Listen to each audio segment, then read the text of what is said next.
France দায়িত্ব নিয়েছে 2030 সনে নবী করিম সাল্লাল্লাহু আলাইহি ওয়াসাল্লামের ভাষণ বক্তব্য সরাসরি আমাদেরকে ডেলিভারি দিবে। ফ্রান্সের ওই কোম্পানির দাবি হচ্ছে আমরা যে কথাগুলো বলে থাকি বাতাসের মধ্যে সেই কথাগুলো থেকে যায়। বিদায় হজের ভাষণ হিসেবে যে ভাষণ প্রদান করেছিলেন সেই কথাগুলোই বাতাস থেকে তারা তুলে এনে আমাদেরকে শোনাতে চায়। আমারও চোখে পড়েছে এই বিষয়টি, ফেসবুকে সমানে আমরা শেয়ার করছি, অনেকে দেখছি লিখতেছে সুবহানাল্লাহ, আলহামদুলিল্লাহ, আল্লাহু আকবার, নবীজির বক্তব্য নবীজির ভাষা আমরা শুনবো, হুবহু নবীজির জবান থেকে কথাগুলো যেন আমরা শুনছি।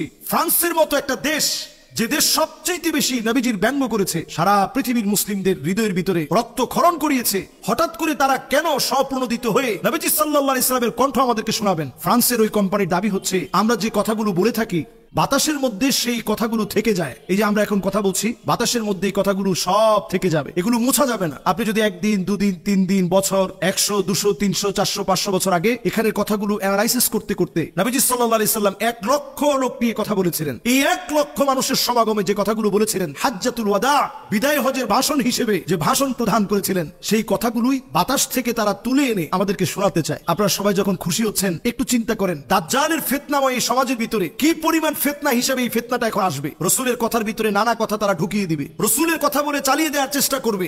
এরপরে এই কণ্ঠকে ব্যবহার করে বিভিন্ন জায়গায় গিয়ে দাবি করবে যে রাসূল এই জায়গায় এই কথাগুলো বলছেন, অথচ যে কথাগুলো রাসূল করিম সাল্লাল্লাহু আলাইহি সাল্লাম বলেননি। সারা ওয়ার্ল্ডে দেখছে এখন এই ভিডিওটা নিয়ে খুব তোলপাড় করতেছে যে আমাদের রাসূলের কণ্ঠ শুনবো। একটু চিন্তা করে দেখেন, প্রযুক্তির দিক থেকে সবচেয়ে যারা এগিয়ে তারা হচ্ছে ইহুদিরা। তাহলে কেন তারা মুসা আলাইহিস সালামের কণ্ঠটা বের করে নাই? কেন তারা হারুন আলাইহিস সালামের কণ্ঠ বের করে নাই? ইয়াকুব আলাইহিস সালামের কণ্ঠ কেন তারা বের করে নাই? দাউদ আলাইহিস সালামের কণ্ঠ কেন তারা বের করে নাই? এমনকি খ্রিস্টানরা কেন ঈসা আলাইহিস সালামের কণ্ঠ বের করছে না? সব বাদ দিয়ে হঠাৎ করে তারা রাসূল করিম সাল্লাল্লাহু আলাইহি সাল্লামের কণ্ঠ বের করবে। এখন আমি যদি এই বিষয়ে আবেগী হয়ে যাই, ওমান কাযাবা আলাইয়া মুতাআম্মিদান ফালিয়াতাবাওয়া মাকআদাহু ফিন-নার, যেই লোকটা নবী করিম সাল্লাল্লাহু আলাইহি সাল্লামের ব্যাপারে এমন কথা বলবে যে কথা আমার রাসূল বলেন নাই, সে যেন তার জায়গাটা জাহান্নামে করে নেয়, মাআযাল্লাহ। এজন্য আল্লাহর কাছে পানাহ চাইতে শিখেন। কিছু একটা শুনলেই যাচাই বাছাই করা ছাড়া ওই সংবাদ প্রচার করা এটা মিথ্যুকদের কাজ। কাফা বিল মারই কাযিবান আই ইউহাদ্দিসা বিকুল্লি মা সামিআ, যা শুনবেন তাই প্রচার করবেন না, আগে যাচাই বাছাই করেন। যারা প্রতিনিয়ত আমার রাসূলকে নিয়ে ব্যঙ্গ করে আমার রাসূলের সম্মান কিভাবে কমাতে পারবে এই চেষ্টায় লিপ্ত,